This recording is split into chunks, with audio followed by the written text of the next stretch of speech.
옛날에 다빈치 코드라는 그런 소설이 나오고 그러고 나서 영화가 나왔습니다. 아마 소설도 읽고 영화도 보신 분도 많을 건데 저도 영화를 본 적이 있습니다.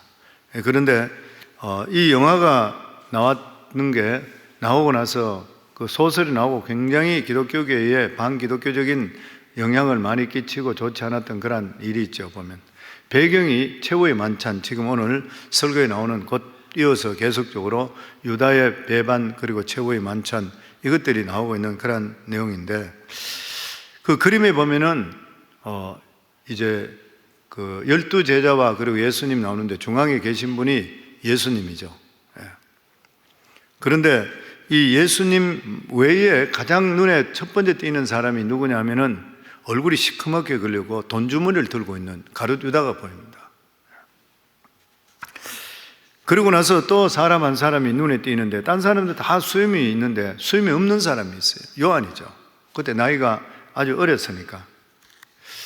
그런데 이 수염 없는 사람이 요한이 아니고 막달라 마리아라는 거예요.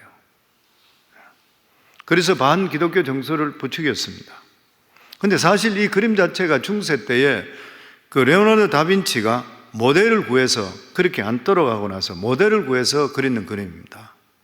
무엇보다도 유대인들은 식사할 때에 똑바로 앉아서 식사하지 않습니다. 거기 보면 전부 똑바로 앉아있는데, 그 로마식 그림이고 일반적인 식사 그거고, 왼쪽으로 이 사람은 비스듬하게 앉아가지고 그렇게 식사를 해요.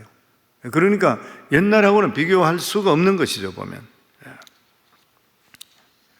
그리고 이 그림에 그것이 수염이 없다고 해서 남자냐 여자냐 이 말이 사실 대도 안 하는 그런 말인 것이죠. 그런데 이러한 일들이 자꾸 일어나는 그런 이유가 뭐냐면은 이집트 나일강을 거슬러 올라가게 되면은 이 나그함마디라는 그런 곳이 있다고 합니다. 그런데 옛날에 이 땅에 파묻어 놨던 고대 문서들이 많이 나왔다 그래요. 근데 그 문서 중에 도마복음이라는 게 나왔고 가룟 유다 복음이라는 것이 나와 있습니다. 거기에 보면 가룟 유다는 예수님을 배신한 것은 예수님께서 가룟 유다에게 그렇게 하라고 해서 했다는 거예요. 그리고 그 내용 중에 보면 막달라 마리아하고 예수님이 결혼했다는 내용까지 들어있는 것이에요. 그러나 이 나그함 마디는 이미 옛날에 이단으로 정죄되었고 그 문서를 땅에 묻어서 속 없앴는데 이게 나중에 나와가지고 또다시 세상에 문제를 일으켰던 것입니다. 이스라엘 백성은 애굽을 탈출하면서 하나님께서 애굽에다가 죽음의 신을 보내셨고, 그리고 나서 모든 어린 양을 죽여서 이 피를 문인방과 문설주의 발음으로 인해서 그 안에 들인 사람은 다 살게 했습니다.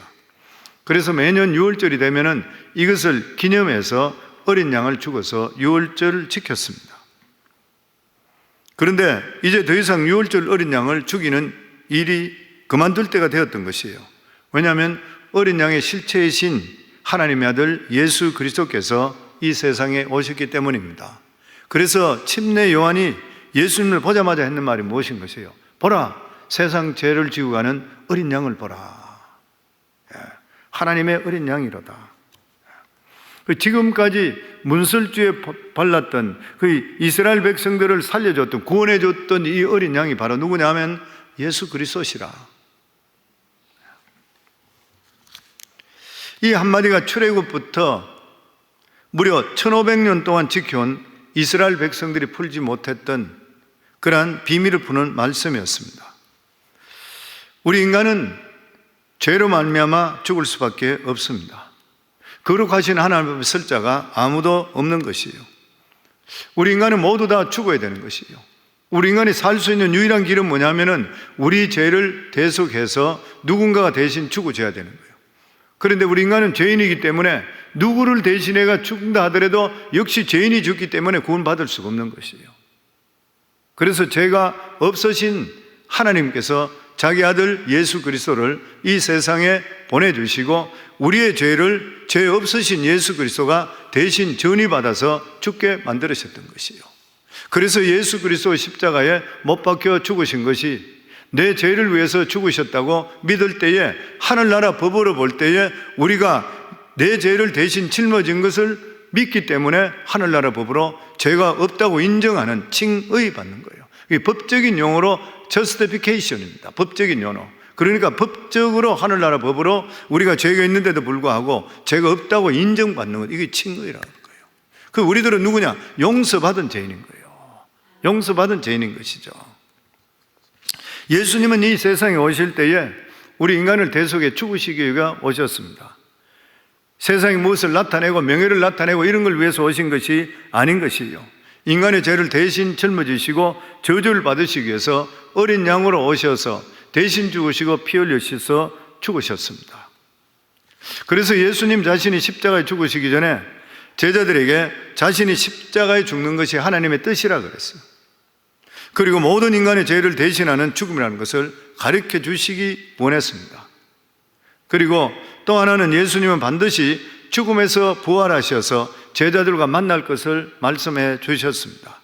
왜냐하면 예수님께서 우리를 위해 죽으시고 그리고 그 죄값을 치렀다는 것을 증명해 주시고 영원히 사는 것을 보여주시기 위해서 부활하셨던 것이요. 그러나 제자들은 이 두 가지 사실을 믿을 수가 없었습니다. 이해가 되질 않는 것이요. 그래서 예수님은 제자들과 함께 마지막 유월 만찬 식사를 하셨습니다. 이때 예수님은 제자들과 떡과 잔을 나누시면서 이것은 내 살이고 내 피라, 그리고 제자들에게 먹으라 그랬습니다. 예수님께 마지막에 했던, 죽기 전에, 잡히기 전에 마지막에 했던 이 마지막 만찬, 최후의 성찬식인 것이요. 그리고 예수님은 다시 살아나셔서 제자들과 함께 또다시 식사를 하실 것이라 그렇게 말씀했습니다. 예수님의 본격적인 수단은 가룟 유다의 배반으로부터 시작이 됩니다. 우리가 이 세상에 가장 고통스러운 것이 뭐냐면은 믿었던 사람에게 배반당했을 것이에요. 특별히 가룟 유다의 배반은 예수님의 죽으시는 직접적인 원인이 될 뿐만 아니라 나중에 복음을 전하는데도 큰 걸림돌이 되었습니다. 왜냐하면 예수님 자신의 제자 중에서 배반자가 나왔는 거예요. 그 예수님의 제자 중에도 한 사람도 변화시키지 못했다면 어떻게 세상을 변화시키겠느냐? 사람들이 가십거리가 되는 것이죠. 가룟 유다는 예수님을 넘겨주기 위해서 대제사장을 찾아갔습니다. 그 말씀이 오늘 10절에 11절입니다. 같이 읽도록 하겠습니다. 열둘 중에 하나인 가룟 유다가 예수를 넘겨주려고 대제사장들에게 가매 그들이 듣고 기뻐하여 돈을 주기로 약속하니 유다가 예수를 어떻게 넘겨줄까 하고 그 기회를 찾더라. 원래 대제사장들과 서기관들은 6월절에 예수님을 죽이는 계획을 포기했습니다. 왜 그러냐면 6월절 제사 지내기 위해서 전 세계에서 흩어져 있던 유대인이 수백만 명이 예루살렘에 몰려왔던 거예요. 여기서 예수님을 잘못 죽이게 될 때는 폭동이 일어나는 거예요. 그런데 대제사장들이 포기했던 이러한 계획을 다시 살려놓은 자가 누구냐면 가룟 유다였습니다. 가룟 유다는 자기 발로 대제사장에 찾아가서 예수를 넘겨줄 테니까 어떻게 할 거냐? 그러니까 좋다 이렇게 해서 돈을 주겠다 약속하죠. 왜 가룟 유다는 예수님을 끝까지 따르지 않고 배반했는 것인가? 가룟 유다는 자기 생각과 예수님 생각이 맞지 않다고 생각했습니다. 처음에 예수님께 능력과 말씀을 전할 때는 메시아라 생각했어요. 세상을 뒤덮는 것이라 생각했어요. 그런데 예수님은 지금은 십자가에 죽는다 그랬어요. 여기에 유다는 실망했습니다. 가룟 유다는 정치적인 메시아를 유다를 다시 회복시켜 줄 줄을 알았는데 예수님은 자꾸 죽는다 그러니까 죽는 사람한테 뭘 바랄 수 있겠어요? 더더욱이나 예수님이 십자가에 못 박혀 죽으면 제자들도 똑같이 자기들 잡힌다 생각했던 거예요. 자기들은 십자가를 질 가면 도저히 그럴 수 있는 그러한 자기들이 믿음이나 그런 능력이 없었습니다. 자신이 없던 거죠. 그리고 같이 있으면 분명히 붙잡힐 것이고 도망쳐야 되는데 이왕 도망칠 바에 예수님을 배반하면서 돈까지 챙기자는 욕심이 들었던 것이요. 사람이 누군가가 배반하려고 그러면 못할 짓이 없는 것입니다. 결국 가룟 유다는 자기 욕심에 눈이 어두워서 마태복음 24장에 보면 은30에 팔았다. 은30은 노예 한 명의 가격이었습니다. 우리는 때때로 오래 믿은 사람이 혹은 이 모태신앙인 중에 하나님의 말씀을 믿지 않는 사람들을 보게 됩니다. 그냥 교회에 같이 따라다녔던 거예요. 기독교 사상이 그냥 좋았었고 은사가 매력적이라서 예수를 믿었습니다. 그런데 이분들의 문제가 뭐냐면 하나님 앞에 한 번도 자기가 죄인이라고 생각해 본 적이 없는 거예요. 얼마 전에 성도님 한 분 중에서도 저한테 그런 상담을 했습니다. 계속 어릴 때부터 신앙생활하고 교회 와서 계속 하는 거예요. 계속적으로 신앙생활하고 그리고 그것이 자기에게 신앙인 양 이렇게 생각했대요. 그런데 전도 폭발 훈련을 받고 그러고 나서 자기가 전도자로서 사람한테 복음을 전도하면서 간증을 하는데 자기가 구원받지 못했는 거예요. 회의감이 들어오는 것이고 내가 이러면서도 내가 신앙생활 할 수 있는 것인가. 전도 폭발 외우기는 잘 외우고 다른 사람한테 그걸 전하기는 전하는데 실제로 안에 자기가 예수님 관계에서 구원받은 게 없는 거예요. 모든 게 다 포기하고 싶어지는 거예요. 저하고 상담하면 그런 이야기 했습니다. 그래서 내가 너무 감사한 일이라고 그랬죠. 전도 폭발 때문에 당신이 그것을 깨닫게 됐으니까 너무 감사한 일인 것이고 그리고 남한테 절대 전하지 마라 그랬어. 자기가 구원받지 못했는데 어떻게 전해야 된다고. 자기가 구원받지 못했잖냐고. 지금부터 전하지 말아라고. 그 대신 지금 구할 것이 뭐냐 하면은 진짜 하나님의 살아계심을 내가 알게 해주소서. 그리고 내가 전도를 할 때 확실하게 내 간증이 확실한 살아있는 간증이 되게 하소서. 그거 기도하라고 그랬어요. 그러면서 우리 교회에서도 여러 이런 분들이 그런 문제가 있는데 실제로 기도함을 통해 하나님의 살아계신 것, 질병을 통해서든지 다른 걸 통해 하나님의 살아계신 것 실제로 체험하고 확실한 믿음을 쓰더라.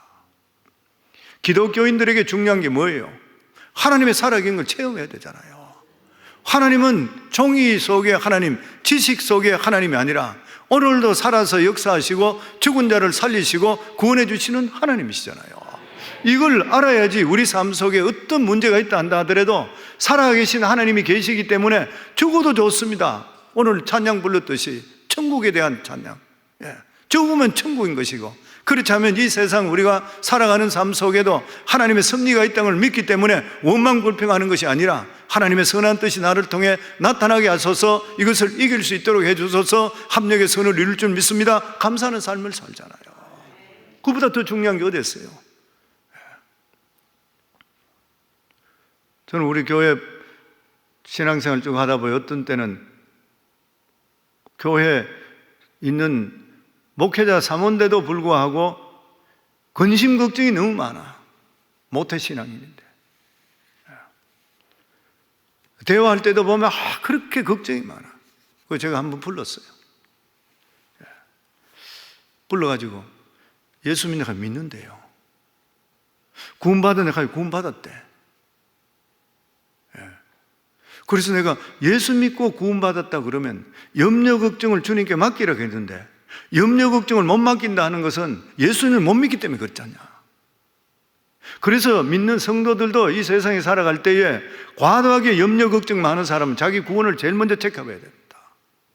구원의 문제인 것이죠. 제일 중요한 것이죠, 그게. 얼마 전에 상담했던 그 구원의 관계 이야기하는데도 그래야겠어요. 그분은 목사님 저는 어떻게 그러길래 내가 볼 때 우리 교회에 많은 분들이 그런 사람이 많습니다 그랬습니다. 그냥 내가 신앙생활 수십 년 동안 했는지 모르지만 한 번도 하나님과 만나서 내가 죄인이라고 생각해 본 적 없는 사람, 한 번도 죄인이라고 생각해가 내가 하나님 앞에 대성통곡하며 자기 죄를 고백하지 않았던 사람이 얼마나 많은지 모른다 그랬어요. 내가 정말 하나님을 만나는 순간에 뭐를 보는 것이에요? 거룩한 마음에 내 얼굴을 보는 순간에 내가 죄인이라는 것을 그냥 엎드리는 거예요.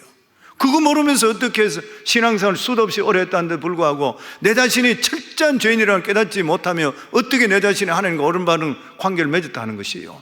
우리 인간은 거룩 앞에 서게 되면 얼굴을 못 듭니다.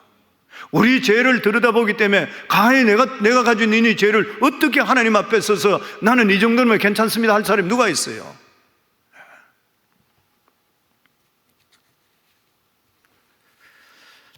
가룟 유다는 한 번도 자기 죄를 돌아본 적이 없어요. 자기 목적만 가지고 있었던 것이에요, 보면.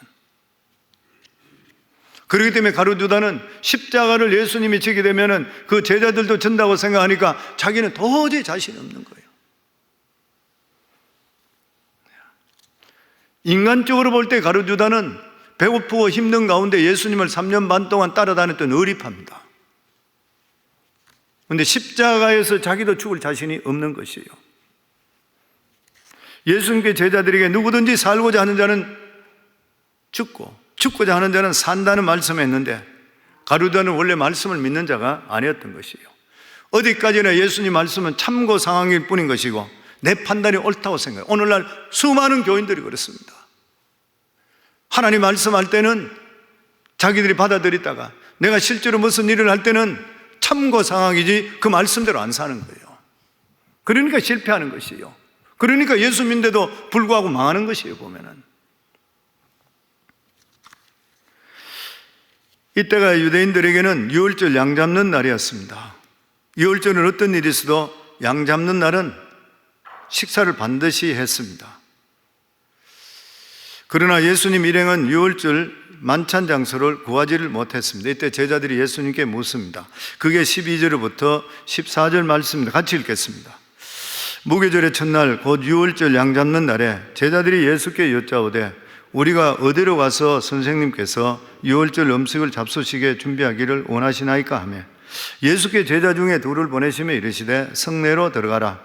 그리하면 물 한 동이를 가지고 가는 사람을 만나리니 그를 따라가서 어디든지 그가 들어가는 그 집 주인에게 이르되 선생님의 말씀이 내가 내 제자들과 함께 유월절 음식을 먹을 나의 객실이 어디 있느냐 하시더라 하라.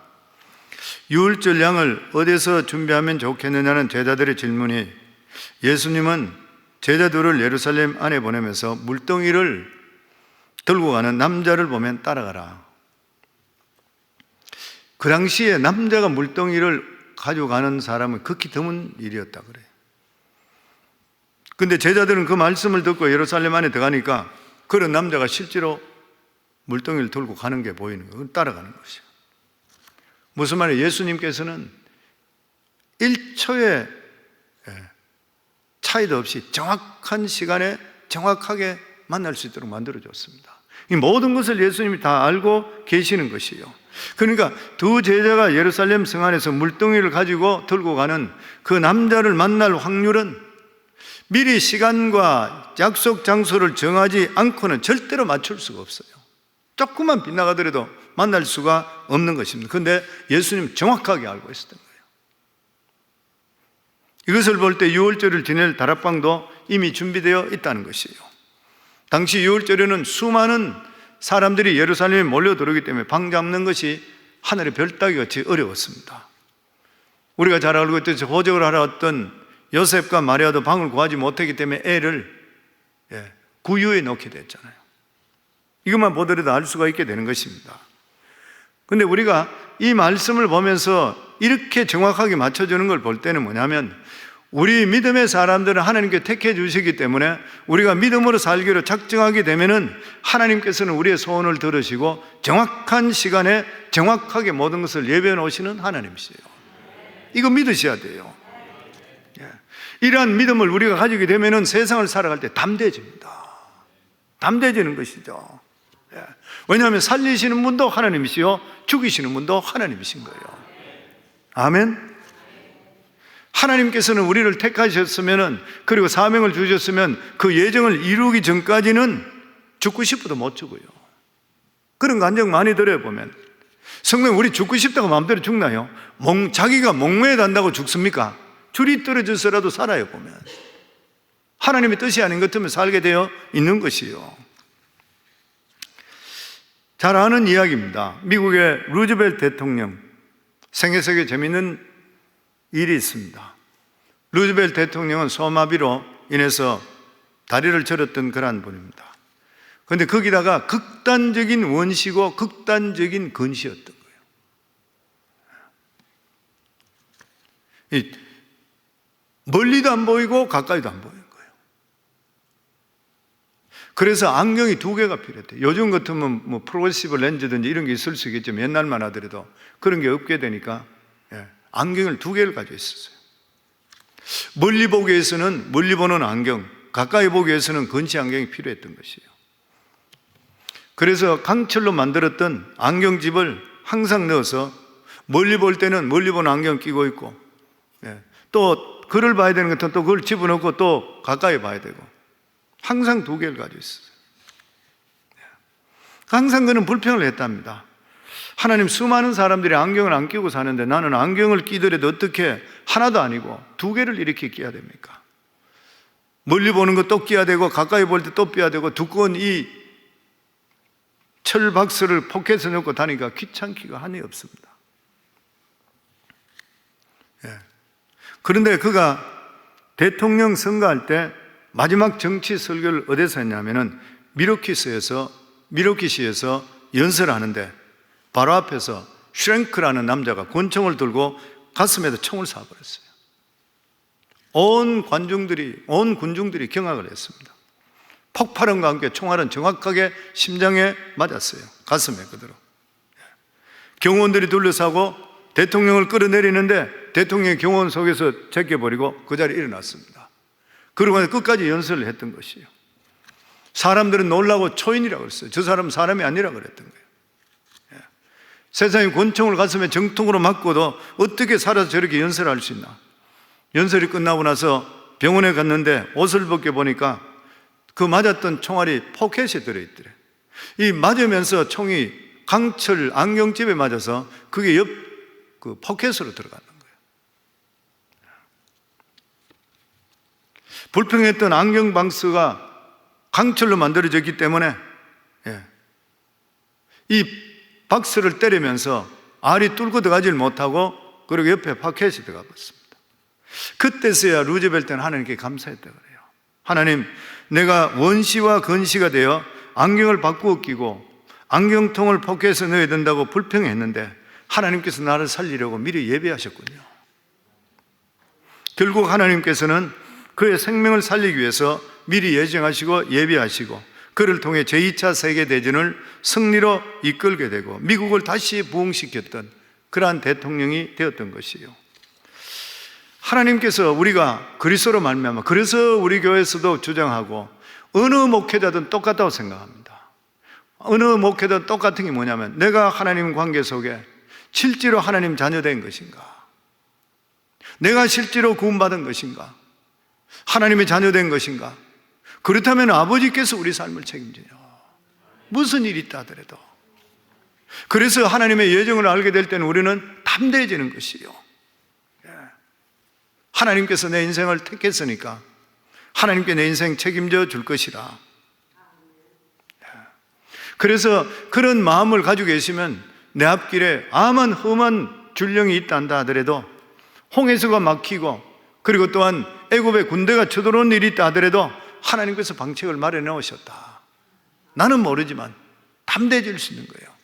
그래서 그런 말이 있잖아요. 눈에 아무 증거 보이지 않고 손에 잡히는 거 없다 하더라도, 귀에는 아무 소리 들리지 않는다 하더라도 두려워할 필요가 없는 것이 뭐냐면 내가 하나님의 자녀되고 하나님 뜻 가운데 살아가니까 하나님께서 무조건 어떤 일이든 가지 내 좋은 일은 더 좋은 일로 만들어주고 나쁜 일은 오히려 그 일을 통해 좋은 일로 만들어주기 때문에 범사에 감사하는 그런 삶을 우리가 살아갈 수 있게 되는 것이요. 아멘. 예수 믿는 게 구원뿐만 아니라 이 세상 살아가는데도 하나님이 주시는 이 놀라운 은혜와 축복을 생각하시게 되면 얼마나 감사한 일이에요. 아멘. 진짜 자다가도 일어나면 감사해야 돼요. 우리 삶에. 구원받으신 거 확실하시죠? 그냥 어릴 때부터 내가 예수 믿고 내가 그냥 믿으니까 믿는데 예수님 관계는 내 관계. 저하고 상담했던 그분도 하나님은 저는 계신 거 믿어져요. 근데 예수님이 있다는 거 나하고 내가 구원받았던 거 안 믿어져요. 그래. 옛날에 저도 그랬습니다. 똑같았잖아요. 내가 그렇게 이야기했어요. 그렇게 정직하게 순진하게 자기 마음을 드러내고 자기가 이래서는 안 되겠다 생각했으니까 하나님 정말 귀하게 쓰겠습니다. 진짜 하나님 만나야 되잖아요. 그냥 왔다 갔다 하면서 앞으로 몇십 년 더 지나가 보면 뭐 하겠어요 내가. 정말 하나님 계신 거 알고 그래야 인생이 바뀌는 것이고 그리고 천국에 소망을 두고 살아가고 그렇게 되면 딴 문제는 제대로 해결되는 거예요. 자기대로. 이게 해결이 안 되니까 계속 문제들이 나는 거예요. 계속적으로.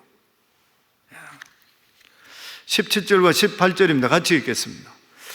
저물매 그 12를 데리시고 가서 다 앉아 먹을 때에 예수께 이르시되 내가 진실로 너희에게 이르노니 너희 중에 한 사람 곧 나와 함께 먹는 자가 나를 팔리라 하신대. 예수님이 말씀 가운데 나중에 왜 예수님은 제자 중에 배신자가 있는 것을 모르셨을까 의심하지 않도록 하기 위해서 손에 같이 넣는 자가 나를 팔리라. 또한 가룟 유다에게 마지막으로 회개할 수 있는 기회를 주시요. 하나님은 끝까지 회개하는 기회 주십니다. 아무리 대제사장에 가서 예수님을 팔았다 한다 하더라도 아직은 돌이킬 수 있는 상황인 것이에요. 그러면 19절에서 마지막 21절입니다. 같이 읽겠습니다. 그들이 근심하며 하나씩 나는 아니지요 하고 말하기 시작하니 그들에게 이르시되 12 중에 하나 곧 나와 함께 그릇에 손을 넣는 자니라.